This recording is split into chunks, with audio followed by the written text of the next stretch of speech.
Distinguished guests on the dais and of the dais, I guess you are all a bit surprised that you were supposed to hear Mrs. Jayanti Natarajan, Minister, Environment and Forest, Government of India. Unfortunately, she has been unavoidably held up at Chennai. She couldn't make it. The speech she was supposed to deliver here at the inaugural, I would try to read that out for you and maybe with a bit of supplements. So I quote, I would like to thank Business for the Environment for successfully providing leaders from around the world an international platform for dialogue to collaborate in finding new ways to deal with environmental challenges of the times. In the last 2 decades, the growth rates of Asian and Pacific economies are among the highest in the world. Coined as emerging markets, these countries are the world's fastest growing economies, contributing to a great deal of world's explosive growth of trade. They will become critical players in the global political, economic, and social affairs. However, at the same time, this socio-economic progress is being achieved at great environmental cost due to unsustainable and often inequitable economic growth patterns. Speaking of the business sector, all businesses affect and rely upon biodiversity and ecosystem services, regardless of the size, location, and sector. Today, companies have a huge impact on biodiversity and ecosystem services. Hence, a return to the business as usual approach as the world economy emerges from the financial crisis would be unwise. There is a need for economic growth and investment, while at the same time, there is also need for increasing environmental quality and social inclusiveness. United Nations Economic and Social Council for Asia and Pacific defines green growth as growth that emphasizes environmentally sustainable economic progress to foster low carbon, socially inclusive development. The concept of green growth embodies the central role natural resources play in sustainable development. As an outcome of green economy, green growth is a development direction for ensuring human well-being and social equity while significantly reducing environmental risks and ecological scarcities. It is an agenda of overhauling the economy in a way that synergizes economic growth and environmental protection, building a green economy in which investments in resource savings as well as sustainable management of natural capital are drivers of growth.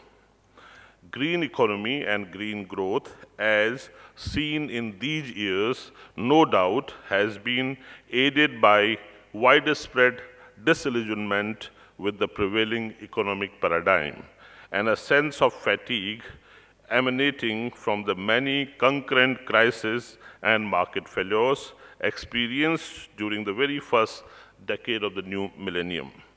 By focusing on rapid accumulation of physical, financial, and human capital, unfortunately at the expense of excessive depletion and degradation of natural capital, the current development and growth paradigms have led to a serious misallocation of resources.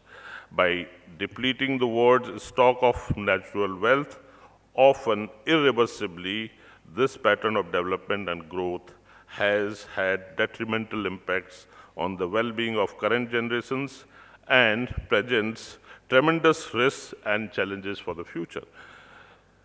Green growth builds on an increasing evidence of a way forward towards a new economic paradigm, one in which material wealth is not diverted perforce at the expense of growing environmental risks. ecological scarcities, and social disparities. It represents the vision of an economy which is in closer alignment with sustainable development objectives and provides opportunities for using financial resources better to meet development needs and reducing the vulnerability of socio-economic systems to environmental changes and resource constraints. Friends, the preamble of the Constitution of India declares India as a socialist country, and this term itself gives a substantial proof of the existence of social welfare responsibilities of the government. Hence, changes in governance structure, economic frameworks, and business required to achieve green growth should be in conformity with social welfare obligations. We must keep in mind that those living at the subsistence level cannot bear the cost of adjustments, and their livelihood considerations are important in determining how scarce natural resources such as land, water, and forests are used. While the emerging markets vie for seeking a better global future, it is important that the historic issue of environmental degradation and climate change are not camouflaged and disoriented. The principle of common but differentiated responsibilities underlines our position. We foresee high-cost barriers for transition towards green economy, and we need to ensure our collective efforts towards this front. We will also need to secure our environmentally efficient indigenous approaches from the vagaries of the market. Exchange of scientific and technical knowledge is required to ensure easy access to technologies that can support our transition to green economy. Transitions are required at all levels of society to achieve green growth. For governments, the challenge is to increase resource allocation and effectiveness of programs aimed at conservation and sustainable management of ecosystems by increasing resource allocation, prevent perverse subsidies that support growth at the cost of environment, and provide opportunities for local stewardship of natural resources wherever possible. For private sector, this means incorporation of higher environmental standards, better and transparent accounting and reporting, and increasing use of environmental friendly technologies. For planners, the challenge is to develop and constantly monitor genuine progress indicators which take into account the depreciation of natural capital while accounting for economic progress. However, technologies, while critical, are by themselves not enough.